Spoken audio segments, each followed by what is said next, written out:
Website-related mistakes broke coaches make.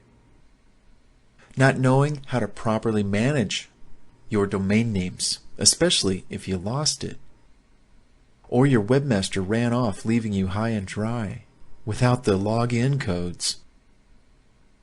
Visit mytrainingcenter.com for this insightful information and training on how to register and maintain your domain names. Not building a resource center for paid clients as an added value to help them while you sleep. You know, money in your sleep. It's a good thing. Not knowing how much website hosting really costs compared to what you're currently paying. For example, website hosting should cost between $4 to $10 per month for basic hosting, not $25 per website per month you have hosted. That's ridiculous. Remember the add-on domains feature that comes with most hosting packages. You know, all you got to do is order website hosting for one domain, one website. And then there's the add-on feature that you can add on another domain, a third one, a fourth one, on the same account for no extra cost. Visit mytrainingcenter.com to learn more about that. Not creating a private resource area on your website for current or paid clients to access. You could upload forms, link resources, and other information to help your clients during the time you coach with them, before, during, and after. Your website isn't responsive. Maybe it's too cluttered. No call to action terms in the navigation. No opt-in on every page, in the header or footer. No call to actions on thank you pages. No protected areas where clients can go and download forms. No recommended resources page with affiliate links for passive and residual income and revenue. Not checking in on their own website's functionality to make sure the shopping cart works, opt-in forms work, affiliate sign-up and login links work. I promise your webmaster, if you have one, won't do this for you unless you pay them. And it's in the contract that they should. Even if you hire a service to check your site in case it goes down, you still have to test these other site functions at least monthly, if not weekly, if your site receives a lot of traffic. And, you know, you can hire your assistant to do it, absolutely. But if you don't have an assistant, you better be doing it yourself. You don't want to wake up one day and somebody calls you to say, hey, your website's been down for a week because you don't check it. Not building more than one website to expand your brand, make more money, and serve more clientele. Not creating a one-page menu of all your coaching packages that link to individual coaching package detailed pages or buy now buttons. Not creating individual coaching packages or pages for those packages on your website to better explain and sell the coaching packages and programs you have to offer. Posting your real email address on your website for the world to see? That's a no-no. Because spam bots love to scoop up your email and then email strangers their spam junk using your email as the reply or the sender. Never put your real email on your website. Use an online contact form instead. If somebody wants your email bad enough, they'll call you or you know them and you'll give it to them personally. Never put your email address in plain sight anywhere on your website. Ever. Never automatically play audio or automatically play video on your website when someone lands on it. Unless it's a landing page and you make it very clear and visible where the turn off switch is. Where's that turn off button? You know, it scares people. Some people are listening to music on their computer in the background. Maybe they have multiple tabs open or other windows.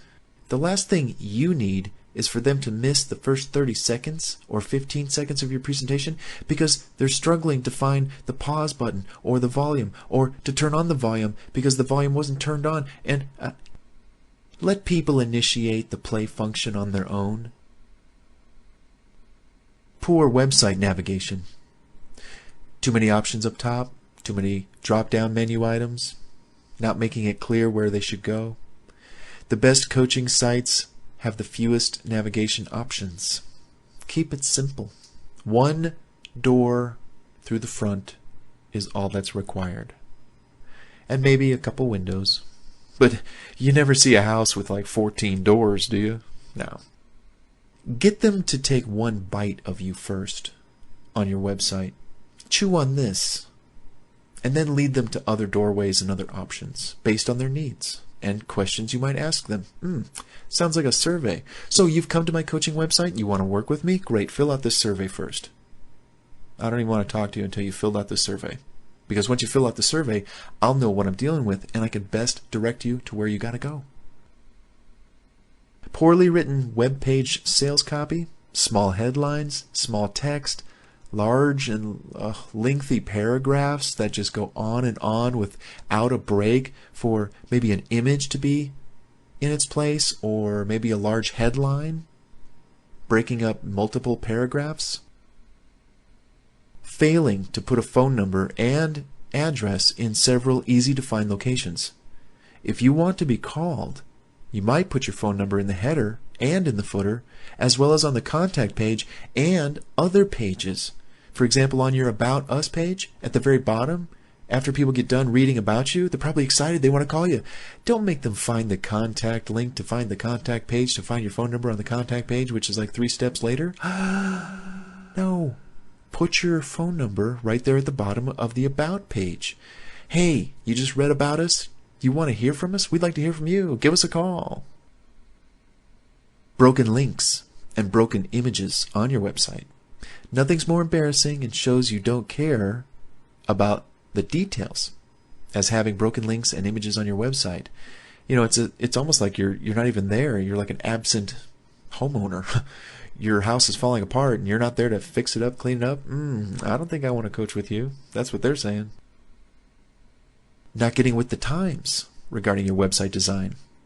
Does your website still look like it was designed in 1990 or the early 2000s?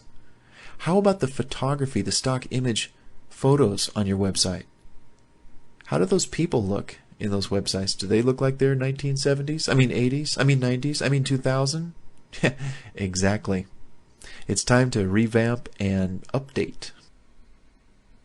Sales copy on your website that doesn't tell enough about how you take your clients successfully from point A to point B. Instead, it's all about you and how you love helping people. I'm so passionate. I'm really driven. Yeah, we know that. Or you wouldn't be doing what you do. Keep copy focused on talking about the client's pain, problem, passion, and helping them get over that. Not learning how to manage your own website hosting, creating email accounts, or knowing where all those files are on your website, knowing where you host. What happens if your webmaster disappears and they go away? You got to know. And you know, when you're working with a webmaster or a virtual assistant, in the contract, if you do have a contract with them, and you should, you really should, to protect yourself, it would be wise up front, and I'm kind of thinking about, like a prenup, but here's the thing. When you work with a webmaster, up front, say, hi, I'm really glad to work with you, but if something ever happens to you, you know, like you win the lottery, and you're rich, and you want to just go away and leave me high and dry, you're actually predicting the future. Not the lottery ticket, but them leaving you. Say to them up front, hey, as we get started, I appreciate all this work you're doing. Please give me the username and the passwords to any and all accounts regarding any work you do. Shopping cart, email broadcasting service, social media accounts, your website hosting account, anything at all. Ask them for that information up front, and then weekly check it. Log in every week to check it, make sure it's there, you haven't changed it. Okay, because if you ever notice a change, like you can't log in, and it happens sometimes. Sometimes the systems will force an update for the password and username. And you'll have to get that from the webmaster, because the webmaster's been the one sitting on your website doing stuff. You're going to ask them, hey, will you update me on the password when it changes? Thanks a lot, I appreciate that. And then here's one more tip for you.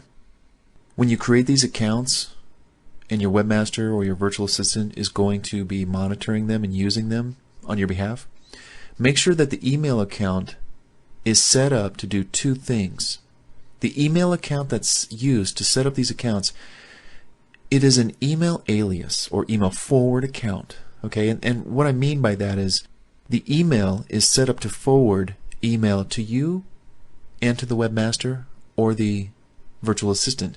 Now, the reason why this is because when the virtual assistant goes to create any new system account for you, whether it's a social media account, shopping cart account, email broadcasting service account, any type of an account where an email address is used, you've said, hey, I want you to go ahead and use this email. We'll just call it info1@mydomain.com. Basically, that email is going to be used to open up that account. Well, guess what? Your webmaster needs access to the emails that are sent from the system when they create those accounts, because they're going to get, oh, please verify your email address to activate your account. Well, they need that kind of information. So you're going to go ahead and give them an email that, one, forwards email to them, and then it also forwards email to you. What does this do for you? It gives you a carbon copy of everything that they're doing. So when they go set up these accounts, not only do you see this stuff come in, and you know, hopefully you have a communication with your webmaster or your assistant, you know not to touch them, leave them alone, put them in their file. You should have a file or a label or a folder in your email system that's just for your webmaster or your virtual assistant, or separate ones if you have two, Any emails that you get from them go into those files and those folders forever. Don't ever delete them. Always keep them handy for at least 3 to 5 years minimum. Okay? Storage isn't a problem anymore, so keep them. And then as those emails come in, you just put them in that little file folder, and it's a historical record of the things that they've been doing for you. Next, guess what? One day, they disappear. They're not there. Where'd they go? I don't know. They just disappeared. I can't reach my webmaster. Guess what email is on all of these accounts? The one that you set up for that webmaster. Right? So they disappeared, or they said, hey, I'm going to give you 2 weeks, 30 days notice, and then I can't work for you anymore. Hey, no problem. Thanks a lot. The email on the account also goes to you. This is so important because I have seen clients have webmasters just screw them over, or at least made life difficult for them because the domain name was in the name of, or had the email address of the webmaster who felt they didn't get paid their fair share. So what's that mean? It means that the owner's totally out. They got to call the support companies, customer service, and plead with them and say, please, my credit card's on file. Don't you see it's me? Oh my God. No. Okay. These are just some of the website mistakes coaches make, and I hope you don't make any of them. After years of someone else building and maintaining your website, you haven't learned how to build and maintain your own website, even if it's just to make the smallest of changes. I actually have 3, 5, maybe 10 clients in mind right now that I know personally for 5 to 10 plus years. And to date, they know nothing more about how to maintain or build their website than they did when they started with me. And while I don't expect them to be able to build it from scratch and know the 20 to 100 points to check when you're building a website from scratch, I get that. But when you can't add posts and pages and images and add audio or video to a page, etc., or be able to kind of fix the contact form because maybe something's wrong with the plugin or something, basic kind of like that. Boy, those coaches are in trouble because they'll always be at the mercy of someone. And then when anything ever happens, they're going to be calling some virtual assistant or webmaster stressed, filled with anxiety about, oh my God, I gotta get this fixed. Just take it down. I had one client who, she actually was transitioning from one design to another, and she was just getting frustrated, so she just took the whole site down. Well, she did it by calling the web hosting company, and technically they said, okay, you're the owner, we'll do what you want. What do you want? Well, just delete it and I'll start over. I called the client. I said, hey, your site's down. Oh, I know, I just wanted to take it down, I'm revamping it right now. I says, well, I wish you would have called me, because you have a WordPress website. I set it up for you. There's a plugin called Coming Soon, Maintenance Mode. You could have just pressed a little button and said Save Changes, and it would have just put a big Coming Soon sign on the front of your website.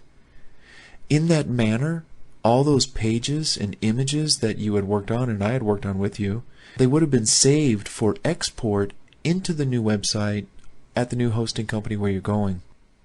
I wish you would have contacted me before you did that, blah, blah, blah. So imagine if she knew that little tip, that little trick. Anyhow, listen, you got to go to mytrainingcenter.com.